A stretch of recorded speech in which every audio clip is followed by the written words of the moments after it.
श्री कृष्ण और गरीब किसान की भक्ति। बहुत समय पहले एक छोटे से गांव में रामू नाम का एक गरीब किसान रहता था। उसके पास बहुत थोड़ी सी जमीन थी।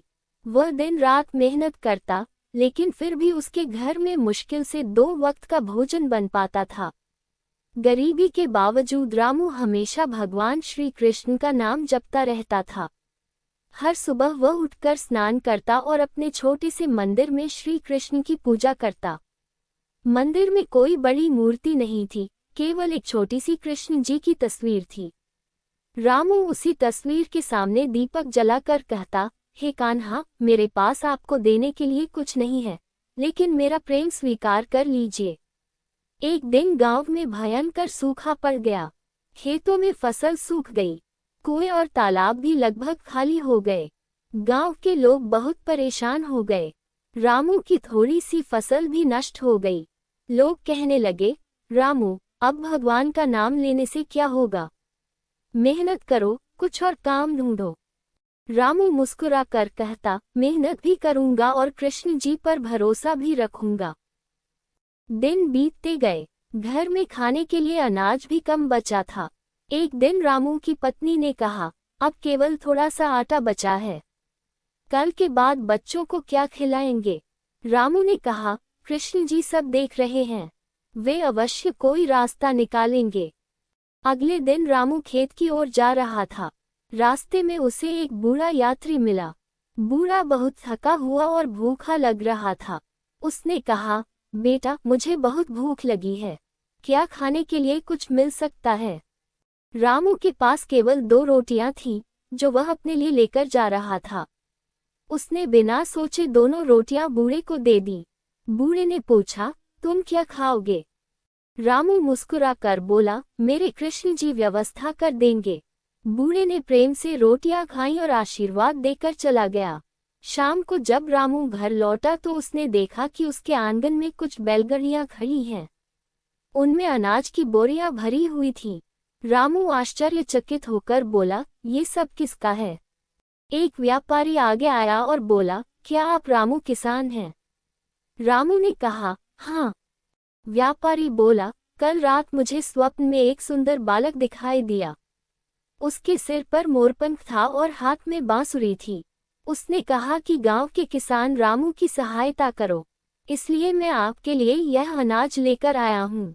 रामू की आंखों में आंसू आ गए। वह समझ गया कि यह स्वयं श्री कृष्ण की कृपा है। कुछ दिनों बाद गांव में बारिश होने लगी।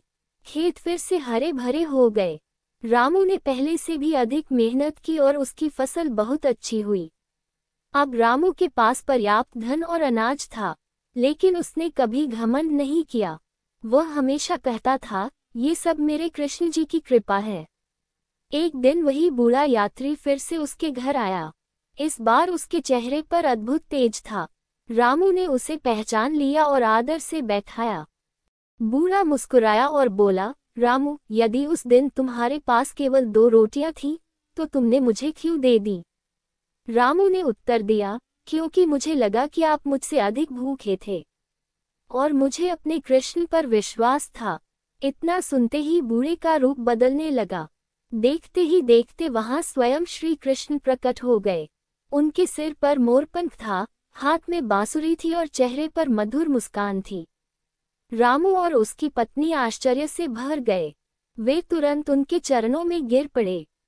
श्री कृष्ण ने कहा, रामू, मैं तुम्हारी भक्ति, दया और विश्वास से बहुत प्रसन्न हूँ। जो व्यक्ति कठिन समय में भी विश्वास नहीं छोड़ता और दूसरों की सहायता करता है, मैं सदैव उसकी रक्षा करता हूँ। रामू की आंखों से आनंद के आंसू बहने लगे। उसने कहा, प्रभु, मुझे धन नहीं चाहिए, बस आपके चरणों में भक्ति बनी रहे। श्री कृष्ण मुस्कुराए और बोले, तुम्हारी यही इच्छा सबसे महान है। ये कहकर भगवान अंतर्ध्यान हो गए, लेकिन उनका आशीर्वाद हमेशा रामू और उसके परिवार के साथ रहा। सीख, सच्ची श्री भक्ति, कृष्ण और दया सुदामा और की सच्ची भगवान पर मित्रता अटूट लगभग विश्वास 10 रखने मिनट की वाले कहानी व्यक्ति की बहुत सहायता समय पहले भगवान की बात स्वयं है। करते हैं। उज्जैन में महर्षि श्री संदीप कृष्ण का अपने आश्रम भक्तों था। को कभी वहीं पर अकेला नहीं भगवान श्री छोड़ते। कृष्ण और उनके प्रिय मित्र सुदामा शिक्षा प्राप्त करते थे। दोनों साथ पढ़ते, खेलते और गुरुदेव की सेवा करते थे। यद्यपि कृष्ण द्वारका के राजकुमार थे और सुदामा एक गरीब ब्राह्मण के पुत्र, फिर भी उनकी मित्रता में कभी कोई भेदभाव नहीं था। एक दिन गुरु माता ने कृष्ण और सुदामा को जंगल से लकड़ियां लाने भेजा। दोनों खुशी खुशी जंगल की ओर निकल पड़े। लकड़ियां इकट्ठी करते समय अचानक तेज आंधी और बारिश शुरू हो गई। चारों ओर अंधेरा छा गया। कृष्ण और सुदामा एक बड़े पेड़ के नीचे खड़े हो गए। रात भर दोनों भीगते रहे, लेकिन एक दूसरे का साथ नहीं छोड़ा। सुबह जब गुरुदेव उन्हें खोजते हुए वहां पहुंचे, तो दोनों को देखकर बहुत प्रसन्न हुए। गुरुदेव ने कहा, तुम दोनों की मित्रता और सेवा भावना देखकर मैं बहुत प्रसन्न हूं। भगवान तुम्हारा कल्याण करें। समय बीतता गया। शिक्षा पूरी होने के बाद कृष्ण द्वारका के राजा बन गए और सुदामा अपने गांव लौट आए। सुदामा बहुत विद्वान थे, लेकिन धन की इच्छा कभी नहीं की। धीरे धीरे उनकी गरीबी बढ़ती गई। उनके घर में खाने तक की कमी होने लगी। एक दिन सुदामा की पत्नी ने कहा, स्वामी, आपके मित्र श्री कृष्ण अब द्वारका के राजा हैं। आप उनसे मिलने जाइए। वे अवश्य आपकी सहायता करेंगे।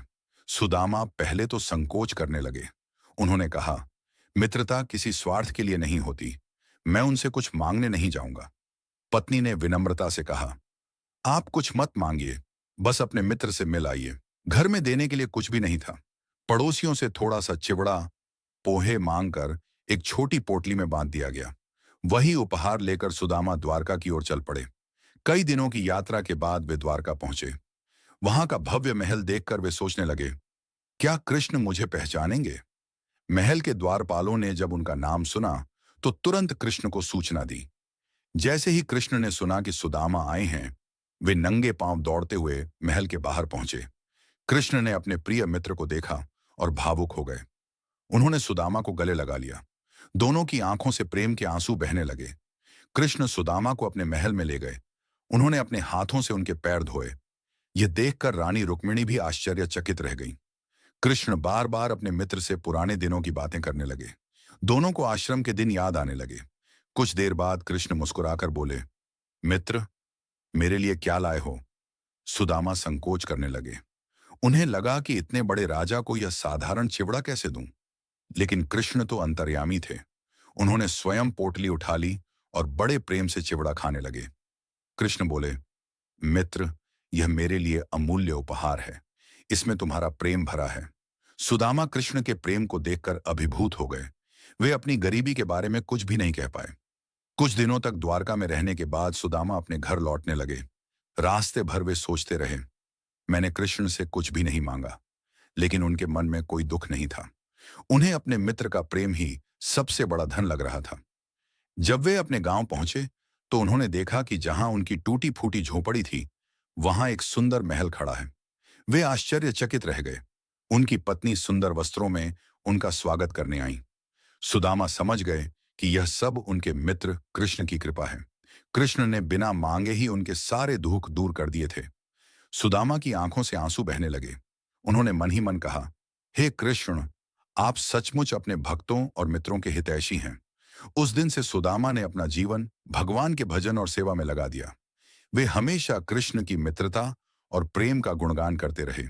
कहानी से शिक्षा, सच्ची मित्रता कभी धन दौलत नहीं देखती।